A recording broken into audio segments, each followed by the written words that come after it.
Olá pessoal, tudo bem? Eu sou a Carmen do blog Que Vi do Mundo e hoje eu venho conversar com vocês sobre resumo, resenha e fichamento. Essas coisas são diferentes entre si, acreditem em mim, embora sejam muito semelhantes, e eu vou explicar a diferença e a semelhança entre elas. Mas antes de falar desses três tipos de texto, resumo crítico é resenha. Resenha crítica não existe. Eu sei que muitas pessoas falam resenha crítica, mas é redundância. Se é resenha, já é crítica. E se um resumo é crítico, ele é uma resenha. Com isso eu já espero ter diminuído sua dúvida sobre reelaboração de textos. Que é sobre isso que eu estou tratando. Uma reelaboração de texto. A partir de um texto você tem que produzir outro de maneira reduzida e dependente do texto que você leu. É uma característica que esses três tipos de texto têm em comum. Você produz um outro, tem um texto inicial, a partir do qual você tem que elaborar outro. Então, num resumo, que é o mais fácil, acho que as pessoas têm menos dúvidas sobre isso, no resumo, a gente extrai as partes mais interessantes, que a gente acha que são mais representativas do texto, e compõe outro texto. Às vezes nessa composição a gente tem que mudar um pouquinho para que fique um texto encadeado, corrido. Então a gente pode, seria ali uma frase de ligação, a gente pode mudar um pouquinho para ter mais sentido, porque às vezes você só extraindo, sei lá, um parágrafo, um trecho, outro trecho, quando você vai montar, o resultado desse segundo texto vira um Frankenstein. Né? Não tem muito sentido. Aí você tem que colocar algumas frases de ligação ali para dar um encadeamento. Mas frases de ligação são frases vazias de significado. Elas estão ali para facilitar a sintaxe e o encadeamento do texto. Com isso eu quero dizer o quê? Que no resumo não há muita subjetividade. Ou pelo menos há menos subjetividade do que em resenha e em fichamento. Por quê? Porque você não precisa fazer nenhum juízo de valor no resumo. Quando você já começa a fazer juízo de valor, começa a avaliar, criticar, já não é resumo mais, é resenha ou fichamento, né, que eu vou tratar daqui a pouco. Então já deu para perceber que quanto menos subjetividade, menos juízo de valor você tiver que empregar, mais fácil é. Por isso que fichamento, dentre esses três tipos de textos, é o mais complexo. Mas vocês vão ver, vou explicar, espero conseguir explicar isso, que o fichamento pode ajudar muito, principalmente se você estiver num processo de elaboração de trabalho científico. Mas, antes de falar do fichamento, eu vou falar da resenha. Como eu já disse, resenha é um texto crítico. Tem um texto inicial, você tem que fazer uma resenha a partir deste inicial. Você vai resumir ali o texto inicial, mas você vai criticá-lo. E criticar não é falar mal, é fazer juízo de valor. Falar bem se você acha que é bom, falar mal se você acha que é ruim. E o que é comum ter na resenha? Que tipo de crítica a gente faz? O que é muito comum? A gente se referir a outros textos do autor ou a outros autores que tratam do mesmo tema. E aí a gente confronta. E quando a gente confronta, a gente faz juízo de valor. Você compara, confronta, levanta pontos semelhantes e diferentes. Você pode acompanhar também a evolução ou não do autor, né? Se você analisa outros textos dele. Uma resenha exige mais da gente porque exige pelo menos uma das duas coisas. Que você conheça bem o assunto, que é para você confrontar com outros textos, com outras questões discutidas em outros textos que são periféricas à questão central do texto que você está tratando, que você está analisando, produzindo. Ou você conheça bem o autor, porque aí você compara a obra dele. Por exemplo, se eu for falar de Dostoiévski, se eu for falar de, por exemplo, os Irmãos Karamazov, para mim é muito difícil falar dos Irmãos Karamazov sem citar outras obras do Dostoiévski. Por exemplo, eu posso comparar personagem falando que o Ivan Karamazov é o mesmo personagem Raskolnikov. Eles têm o mesmo perfil. Ou seja, eu estou fazendo associação entre dois personagens de obras diferentes. Então, é o mesmo autor e eu estou ali movimentando, mobilizando um repertório que eu tenho sobre o autor. Sobre o assunto também, já que eu estou comparando os dois personagens. Posso falar também que foi cometido um crime violentíssimo, assim como em Crime e Castigo. Aí eu comparo de novo um fato que aconteceu entre as duas obras, ou seja, eu estou comparando textos do mesmo autor. Vocês percebem que numa resenha você resume o texto inicial para produzir um outro e faz juízo de valor comparando, analisando, criticando. e se posicionando. Percebam que aí aumenta o grau de subjetividade, aumenta a exigência que esse tipo de texto tem, né, da gente. Você tem que conhecer mais, você tem que conhecer sobre o autor, você tem que conhecer sobre obras do autor ou de outros autores que dialogam com ele. Eu estou falando de literatura, mas eu poderia estar falando de qualquer livro técnico. O raciocínio serve para livro técnico também, para tese. Tem gente que faz resenha de tese. Para você fazer resenha de uma tese ou de algum outro texto, qual é já o pressuposto? Que você entende minimamente daquilo que você está lendo, porque você só vai conseguir fazer um juízo de valor, analisar, criticar, se você conhecer o assunto. É mais difícil que resumo? É. Ser crítico dá trabalho, né? Se a resenha é um resumo crítico, ela vai ser mais trabalhosa. E o grau de subjetividade também aumenta, né? Porque você está dando sua opinião. E não é uma opinião assim de rede social, eu acho, eu discordo. Não, tem que ser uma opinião fundamentada. Você compara, você apresenta elementos que fundamentam o seu posicionamento sobre o que você está falando. Principalmente se o texto for científico, e isso é muito sério, texto científico. Eu ainda vou falar muito de texto científico por aqui, mas por enquanto eu estou falando de resenha de modo geral. Não importa se é um texto científico, se é literário ou qualquer outro tipo de texto. E resenha você pode publicar. Resumo, dificilmente você publica um resumo assim. Você faz mais resumo para entregar para o professor e tudo mais. E é claro que eu não estou me referindo a resumo científico, hein? Eu ainda vou falar sobre resumo científico, porque tem características diferentes. Ainda é resumo, não é resenha, não tem nada de crítico, mas ele tem elementos constitutivos diferentes de um resumo comum. Mas isso vai ser matéria para outro vídeo. Eu já vi muitos livros resenhados, né? Antigamente tinha muita crítica de literatura em jornal, hoje em dia quase não tem mais. Mas a resenha é uma valoração do texto, do autor, é uma comparação, é uma contextualização do autor, da obra do autor, uma apresentação. E faz isso quem entende. E fichamento? Fichamento é parecido com resenha, sim, mas ele tem algumas peculiaridades. O fichamento ele pode ser mais intimista. Tem professor que pede fichamento. Por que ele pede fichamento e não resenha? Quando o professor pede fichamento, ele reuniu textos. Então ele pede para você fazer fichamento a partir de uma bibliografia. Ou seja, os textos estão ali dados. Aqueles textos provavelmente têm muito em comum. Tangem temas que são caros à disciplina. E ele quer o quê? Que você associe todos eles. Você pode até entregar fichamento de um por um, mas em um você vai se referir a outro. Ou seja, um fichamento, ele relaciona mais as coisas, não é necessariamente o assunto ou o autor. Se te dá um conjunto de textos para você fazer um fichamento sobre eles todos, você vai ter que ali ver semelhança e diferenças e produzir um texto coerente, alinhavando tudo que você leu neles. Se você tem que produzir um fichamento para cada texto, muito provavelmente, além dos textos que você já leu para a disciplina, normalmente é para a disciplina, né, que pedem isso, ou para um trabalho científico, além de você associar aos textos que você leu, você pode associar as temáticas das aulas. E você confronta aquilo que foi dito com o texto, que não sei o que. Você vai arrebanhando mais coisas e vai fazendo uma construção. Aumenta o seu grau de subjetividade, óbvio. Aumenta a necessidade de você ter mais repertório, óbvio. É por isso que o fichamento ele é mais complexo. Vocês perceberam que vai aumentando o grau de complexidade à medida que vai aumentando o grau de subjetividade. Ou será o contrário? Enfim, uma coisa está associada à outra. Eu vou explicar melhor como é um fichamento, eu sei que ainda não ficou claro. Então eu estou dizendo que, para uma disciplina, você tem que fazer um fichamento que associa vários textos com o que foi discutido na aula, ou você faz vários fichamentos, um para cada texto, mas nem por isso você vai deixar de associar outros textos. Você movimenta, mobiliza muito do seu repertório. Você também pode fazer associações com o que foi discutido na aula, porque esses textos todos têm uma característica comum. Eles estão reunidos em torno de um tema, que é o tema discutido na aula, muito provavelmente. Vou dar um exemplo aqui para vocês perceberem a diferença. Eu estou lendo O Homem Revoltado, de Camus.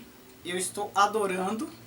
Estou aqui no comecinho ainda, Mas eu já estou pontuando algumas coisas. Você pode começar um fichamento já fazendo associações. Eu já vou ler o que eu fiz aqui para vocês entenderem melhor. Então eu já vou marcando aqui. Eu leio alguma coisa, anoto, marco o texto e assim vai indo, vai indo, vai indo. Eu sublinhei aqui uma passagem. O mundo não estará mais dividido em justos e injustos, mas em senhores e escravos. Eu anotei aqui do lado, Nietzsche, além do bem e do mal. É uma ideia que está lá. Mais peso à lógica do que a escrúpulos que consideramos ilusórios. Eu coloquei aqui Nietzsche, o crepúsculo dos ídolos. A conclusão última do raciocínio absurdo é, na verdade, a rejeição do suicídio e a manutenção desse confronto desesperado entre a interrogação humana e o silêncio do mundo. Eu coloco Kirillov, Os Demônios, de Dostoiévski, personagem dos demônios. Não se pode dar uma coerência ao assassinato se a recusamos ao suicídio, ou estrangeiro. O mal que apenas um homem sentia torna-se peste coletiva. A peste. Na experiência do absurdo, o sofrimento é individual. A partir do movimento de revolta, ele ganha consciência de ser coletivo. É a aventura de todos. Absurdo versus revolta. Perceba o que? Eu fui marcando e já fazendo anotações. Vamos supor que eu queira fazer um fichamento desse livro. Aqui eu marquei: o mundo não estará mais dividido entre justos e injustos, mas em senhores e escravos. Eu posso já extrair esse trecho direto, colocar aspas, aí vou marcar a página e tudo. Posso falar assim como Nietzsche, em Além do Bem e do Mal, Camus considera que o mundo... Eu posso já fazer uma paráfrase, eu tiro as aspas e falo com as minhas próprias palavras o que ele está falando aqui. Vocês percebem que eu estou juntando dois autores em torno de uma ideia. O mesmo eu posso fazer aqui: mais peso à lógica do que a escrúpulos que consideraremos ilusórios. Eu posso escrever algo assim: percebe-se a influência de Nietzsche em O Crepúsculo dos Ídolos, quando Camus afirma que há mais peso à lógica do que a escrúpulos que consideraremos ilusórios. E aí eu vou alinhavando. Quando Camus conclui que a última do raciocínio absurdo é, na verdade, a rejeição do suicídio e a manutenção desse confronto desesperado entre a interrogação humana e o silêncio do mundo, percebemos que é uma ideia já desenvolvida por Dostoiévski em Os Demônios, quando ele trata a questão por meio do personagem Kirillov. Vocês percebem que eu vou costurando, eu vou confrontando por semelhança, por diferença, e vou costurando, vou desenvolvendo os temas. Estou associando ele com outros autores que não necessariamente trata do homem revoltado, mas que traz elementos, contribuições. O que eu li aqui me remeteu a outras leituras, e aí uma passagem muito pontual, e aí eu confronto a ideia, aí eu anoto, aí ao próprio autor em O Estrangeiro, em A Peste, eu vou costurando, alinhavando. Por que o fichamento é mais difícil? Porque ele existe mais repertório. E é claro que há muito mais subjetividade aqui, porque essas associações para mim são óbvias, para outras pessoas não. Por quê?